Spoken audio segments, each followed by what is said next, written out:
Hello everybody, I am Spegtacular, the Silver Stacular, and I got this lockbox right here.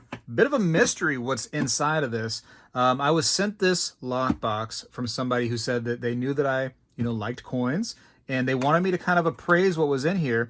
Apparently it's an old collection from a family member of theirs who has since passed away. This family member was somebody who dealt with coins a lot, so they were a cashier actually at a store, and they knew to collect silver and old coins that they didn't see commonly anymore, doing their job, and put it in this little lockbox, I guess. So it's going to be interesting to see what they collected. I'm going to go through the collection. Probably not going to do every little bit on the video, all at in real time. I'll probably go through it and tell you if I find anything cool. But I'm excited to get into this lockbox. The key was right here. Typically if you have a lockbox like this right here in your house, this thing right here, although it's heavy, it's not a safe, and it's not a safe way to store your coins. I was told that this right here was just shoved under a bed. That's the first place that a thief is going to look: under a bed, under a mattress for sure, closets, common areas. So a thief would literally just take this thing, out of the house, hearing that there's some rattling in it, and use a crowbar or maybe even just a flathead screwdriver to slowly start prying this apart. So it's not really a safe, but that's my little spiel about that. It's not a great way to store your coins. But anyways, I got the key right here. It was attached to the lockbox via the person that wanted me to open it. And without further ado, I say we get into this. Well, hello everybody. I seek to educate and entertain through my journey of collecting coins and stacking precious metals. I encourage you to subscribe, and please stay with me on this journey. I am Spegtacular, the Silver Stacular. Opening the lockbox for the first time in who knows how long. Let's see what we have inside of here. And that's it. I see, well, here's a penny roll, and it looks like there's several of those. And it just says, what is this? Old. It says old on the roll. And I see what seems to be nickel rolls. Interesting. A melatonin bottle. I guess somebody had a problem sleeping. There's $3.49 is what it used to cost right here for melatonin, apparently. I wonder what they cost now. But, oh, and a pea cup. Apparently there's a pea cup in here, and it looks like there's definitely wheat cents in there. I see some that look like they're a little bit shinier than others. Maybe some quarters. There might be some silver in this thing, too. So, my best bet, and it looks like an old pill bottle there. I'm afraid to turn it because it might have the person's name on it. But I'm excited to go through this. I love when I can get a coin collection and just I'm being told, here you go, at your leisure, look through it. When you go to a coin shop and you have a big collection like this or a bigger collection, they don't have time to look through everything. And that's not to say something bad about the coin shop. It's just they have other customers. They have other things that have to go on. They cannot individually go through all these coins with a fine-tooth comb. They can quickly pick out some silver, maybe look for very, common key dates very quickly. But you're not going to get the variety searches and things like that when you go to a shop like that. And that's just the way it works. I mean, not to say anything bad again against coin shops. That's just the way it has to be. They don't have that kind of time. So if you can do yourself a favor, learn a little bit about coins and go into the coin shop with some ammunition, so to speak. Hey, sir or ma'am, I have this coin. I know it for a fact. I've already searched eBay sold listings. They go for this, this, this. You can definitely increase your profit. Unless you don't have time for that, then you just, boom, here's the collection. You tell me what it's worth, and you're probably going to get a lesser amount, but it's also going to be much quicker, much, much quicker. Because going through this correctly with a fine-tooth comb could take you hours, potentially a day, 2 days. I mean, it could be a long time. Anyways, I have a few tools that I'm going to use. I don't like the smell of copper all over the place and on my hands, so I've got myself some paper towels. I'm going to move this for a second and put some paper towels down. And then I also have a red book, which I'm going to use for certain dates and stuff just to make sure. And then I also have the computer right here, which will help me out. And I brought some gloves, which I will wear. And I'm going to get into this thing, and I'll come back and tell you what I found.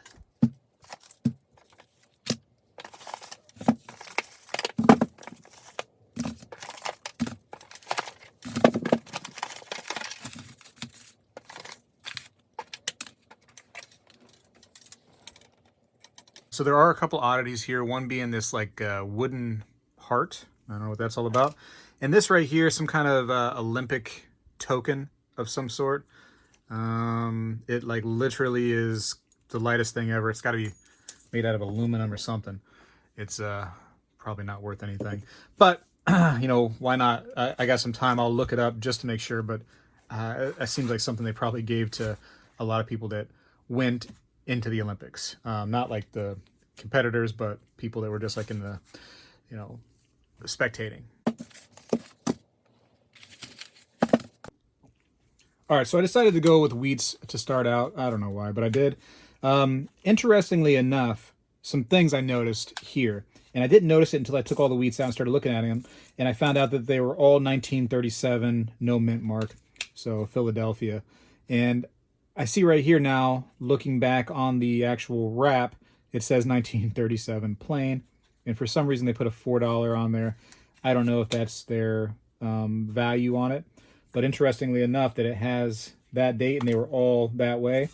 It says 1936 plain, and again it has the $4 little valuation on there. I'm not sure if they thought that that's what maybe they were all worth. I'm going to take them out real quick because I want to see if maybe they actually are all 1936. And even though it says on the wrapper what they all are, maybe, I don't want to just assume and not look through them. Because what if there is that, you know, really nice coin that's just in there with them all? Like I said, I'll come back if I find anything. I'm just going to keep on undoing all of these. It's going to take me a while. All right, so I took a short break from doing the rolls, and I went ahead and got the little pill bottle looked into, and there's a bunch of these corroded cents in there. So it makes sense that they didn't want to throw away the wheat cents, but they did separate them because of all the corrosion. I mean, look how nasty that one is. That one's gross, but you see a lot of this blue on them. I go ahead and show you that I've taken all these off the table, except for the nasty ones. I'm going to try to keep those in something else and just tell the person that, you know, I've separated those. But, you know, there's definitely a few pounds here. I mean, you're looking, I don't know, I don't want to guesstimate and be off without actually weighing them, but there is a little bit of value here, being them, you know, just wheat cents, and they do have copper in them, so there's a kind of a dual value there. For me, I didn't see anything that really stood out at me. Like I said, it was kind of like really plain Jane and just what you would normally see as a very average wheat cent. And, you know, maybe you got between 30 to 40 bucks there just for weight alone, because that is a decent amount. But I'm going to look at the P cup now. I don't know why there's a P cup, but we're going to find out if there's anything special in this, and I will let you know. All right, so I've just emptied the P cup, which had no P in it. It was only coins, I promise. But I saw something interesting. This right here is a rare earth magnet, and I really suggest you get one of these just for the hobby of coin collecting, because it's really, really cool. It helps you identify some, you know, some cheap Chinese counterfeit fakes that are out there in the hobby. But it also can help you identify something really cool, which I think is the steel cent from 1943. So you can see when I do this, you can see that a coin has actually attached itself. There's a couple coins that are attaching themselves. And let's see, another one. Bada bang. And it's not because it's fake, it's because in 1943, for wartime efforts for World War II, they needed the copper instead of steel, so they put steel in the cents rather than copper. Looks like a Canadian coin is actually attached to. This is a, what year is this? Hold on a second, I need to get the light on there. And this is typical too. This is a 1968 Canadian dime. So 10 cents right here. Kind of cool to see foreign stuff in there. And I've been putting that to the side here and there. But these right here are both, looks like 1943 wheat cents. So nothing special as far as value goes. It's just neat. I love steel cents. I just like that it's different, you know. But again, not a lot of value. The condition on those is terrible. If you found a 1944 steel cent, you'd be in the money. If you found a 1943 copper cent, you'd be in the money. You know, big time money for those. But that's not the case this time. And just for fun, since you're still here, right? Looks like a bicentennial quarter right here. So it's from 1776 to 1976. and it has that drummer boy reverse on it. Hopefully you can see that. Let's see, a little zoom will help, right? So these are actually cool, but very common. You know, there's a dime a dozen, and really not a dime. It's more like a quarter a dozen. I mean, they're very they're very cheap. It's cool to see. A really nice condition one might net you a little bit of profit, but this one right here is, you know, been circulated. It's not a great example. Here are 2 dimes that were in the lot. And of course, with dimes, quarters, half dollars, you're looking for coins from 1964 or prior, and they are 90% silver. With the half dollars, 1965 to 1970, you get 40% silver. And if you do have nickels in your collection, which there are nickels here, so I'm kind of excited to go through those and see what's in there. You're talking the wartime nickels, and you might be able to find a little bit of silver in there, 35% silver. All right, so good news, melatonin jar is successful. There was some silver in this so far. It's a decent amount. Already calculated this amount up so far, and you got about, well, there's some non-silver too. You got some buffaloes in there, but about $65 to $68 worth of silver. So there's a little bit of a range there, and it's because technically it'd be more like a 68-ish as of the making of this video, but you have certain coins here like the wartime nickels, which you know, some people like these a lot, but shops will usually pay you less than the spot price of silver for them. And I'll show you how you can tell, by the way, just for fun. So if you ever have a nickel, first of all, you're looking for the 1942 to 1945, and this is an example right here, 1945. But even a better way of telling is you look for that giant mint mark right there above the Monticello building. And you can see that one right there is a P. It should be, I might have a D and an S in here. Here's an S, and you can see that gigantic S right there. And I'll show you a newer or even an older prior to this right here, this series, and you can see that there is no large mint mark above the Monticello building. So P, D, and S right there, you'll see those. And P is the first time that a P was put on the coins, U.S. coinage right there. So you see P now in some different series that is out today, but it was a long time before and after that you would ever find a P mint mark on U.S. coinage. Some other cool things. So there's actually a V nickel here. They call it a V nickel because it has a V on it for 5 right there. It's kind of worn down. And unfortunately, I can't quite see the date. It's either an 1888 or an 1886. And 86, I think, would be a little bit more valuable. The 88, not so much. But regardless, the condition, it has like pitting and scratching and rubbing. It's pretty gnarly as far as the condition goes. So not a lot of value there whatsoever, but it's just fun to see. As a collector of old coins, I like to see that stuff. There is a buffalo, has no date, and typically they won't. There are some methods, and I won't be doing that at all here, at least, to try to identify the date using some chemical technology there. It will kind of etch out a little bit and sometimes reveal the date. I'm sure there's plenty of videos out there of people doing that, and it's hit or miss. It may or may not work, but yeah, you had several, let's see, several wartime nickels and a few silver quarters and some dimes. So only Roosevelt dimes and only Washington quarters, except for one, and heartbreaking for me to see this right here, one standing Liberty quarter that has no date, unfortunately. Now, sometimes, depending on the quarter, people can identify whether or not it is a certain older series of quarter, and even without a date, they'll try to charge extra for it. For me, I'm just not a lover of dateless coins. I wouldn't personally want to collect something like that, but some people, they can basically identify it just by the design, and they'll still buy it. Regardless, though, it is 90% silver.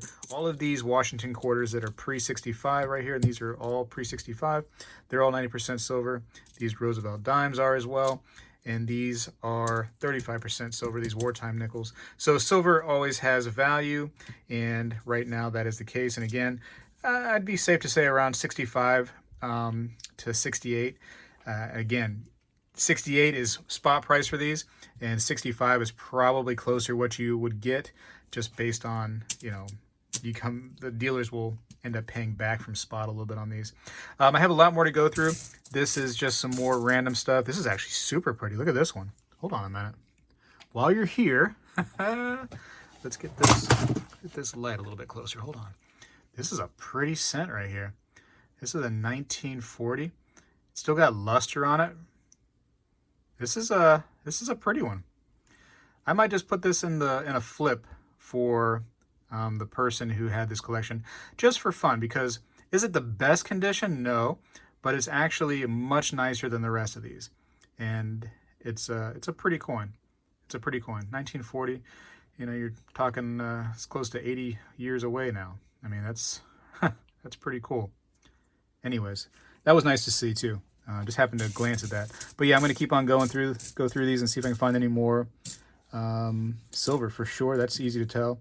Or, you know, decent coins, and I'll get back with you. Here's a foreign right here, since you're still here. Another Canada coin, 1965.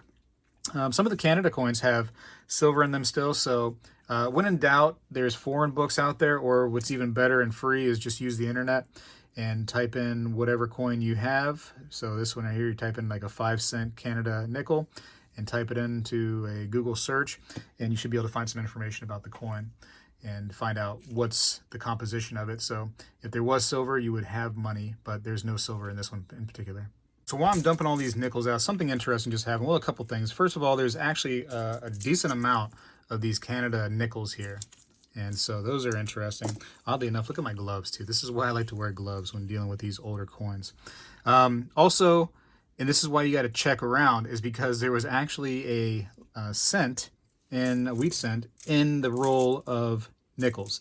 So you don't want to just assume that they're all nickels. Here's another one. And you can see that I just dumped them out, and there's actual wheat cents stuck in there. So it's a good idea to make sure you're dumping them out, looking through them, rather than just assuming that everything is a dime, everything is a nickel, everything is a quarter, whatever the case may be when you're going through these rolls. All right, so I'm all finished. Have a mess right here, but I kind of want to explain what I found. Found a couple of the wheat cents that were in kind of better condition. I just want to give those to the person that sent me this little package right here to show them that there was some nice little cents in there. Especially this one right here was actually really pretty. So maybe they want to keep them, maybe they don't, but regardless, I'll take them and separate them. I found some regular memorial cents right here. Again, they're older. They do have some value, being made out of copper. To some collectors, they actually hoard these things. They nerd out to these things, like I said, and I'm one of those nerds that do the same thing. So I think I can say that I'm a nerd as well, and they're nerds for doing it. So I think it's fair. It's fair. I did find some steel cents. They're in rough condition, but they're always fun for me to find. And actually, I like to separate them from the regular wheat cents. Some foreign stuff. Nothing, like I said, of value. The 1968 dime, there is one in the 3 dime series, which is why it's important to look some of this stuff up if you don't know about it. That actually is silver, 50% silver. This is not it. This is a nickel version right here, and easy enough to tell when you actually stick a magnet to it that this is not the silver version. And I have some regular spending money. This is all this is. These are nothing special.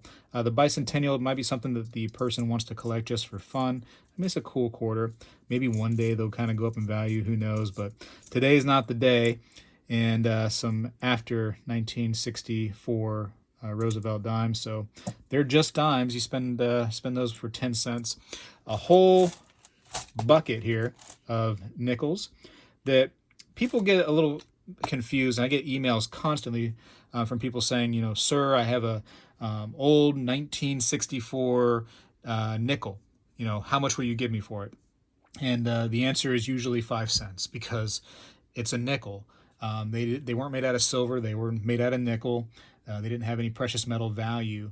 And there's so many of them out there. In fact, this is why it's good also to bring the red book to the party, so I can tell you exactly how many of these nickels there were.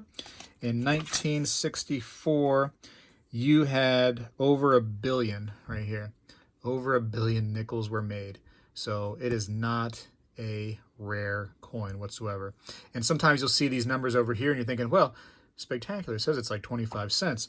Well, these are for mint state 60 coins, so very, very nice coins. And for you to have a really nice condition 1964 and it being worth only a quarter, and that's the red book. These prices are usually a little wonky anyways.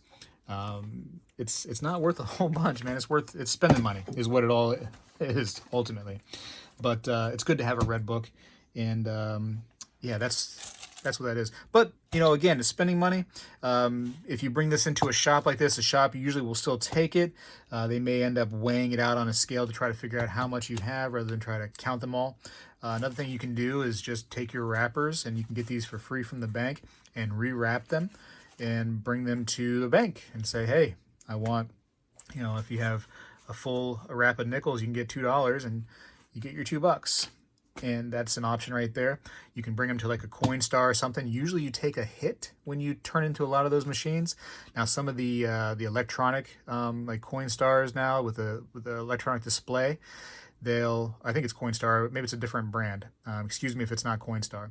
One of the coin machines that has that digital display, they offer you gift cards sometimes if you turn in your coins there, and they won't take a fee if you take a gift card. So for instance, I think Amazon is usually on there, and a lot of us shop at Amazon, so you can just turn it in for a gift card and avoid the fee. But if not, there is a fee for using those machines.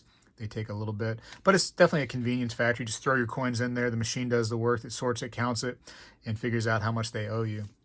The real winner right here was the silver content here.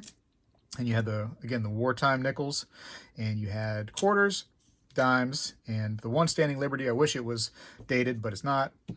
And those actually have the value, again, $65 to $68. I'm pretty confident with that pricing right there. The nickels, you're talking, and well, and the cents too. Again, that has some value based on pretty much just weight. And overall, this whole set, you're looking at about probably around $120 is what it could go for. Now, a dealer is probably going to pay less than that for what you see right here. And that's just because they got to make some money on it, right?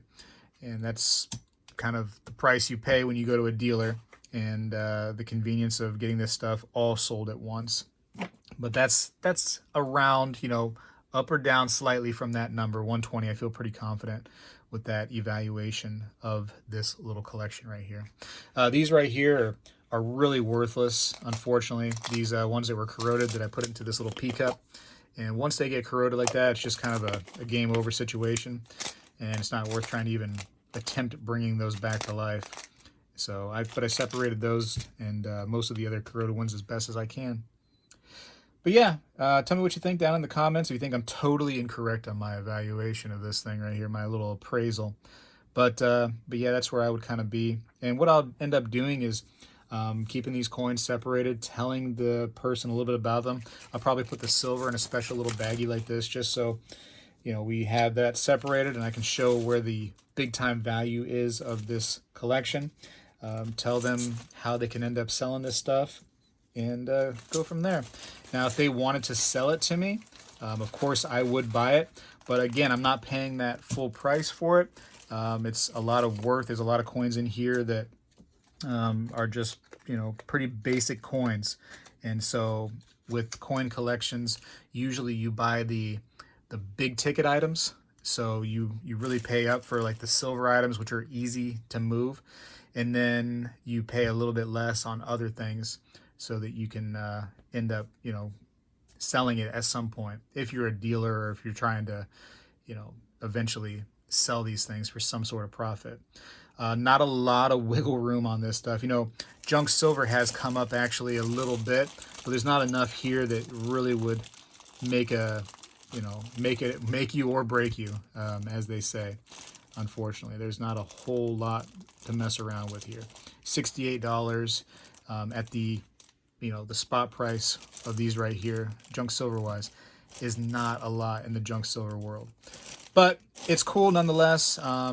sometimes it's fun to do these little evaluations and appraisals because they help the person realize what they could get out of this stuff. Sometimes they want to wait and see if the price goes up and up and up. Sometimes the price can go down on these things too, though. So especially with silver price being as volatile as it is, going up and down all the time, you could lose a little bit. Anyways, I think I've rambled on enough. I'm going to put these back in that lockbox, maybe cap these up right here, and then I'll tell the person that sent these to me my findings and let them see what they want to do. Personally, I would prefer if they took this with them. I have a lot of this stuff laying around, and it becomes a real space issue. As you can see, these cents right here, there's a bunch, and I've got a bunch as it is. It's not a rare thing, but I would buy it if they needed me to buy it, if they didn't trust a shop or whatever the case may be. Especially the silver. I mean, I always buy silver. I don't prefer personally to buy war nickels, but they do sell, and I can hold them. It's no big deal. Anyways, I got to go for now. Hopefully you appreciated this video a little bit with my evaluation, and I can't see my full name, but I am the Silverstacular. I am Spegtacular. I got to go for now. Appreciate you watching. I'm out.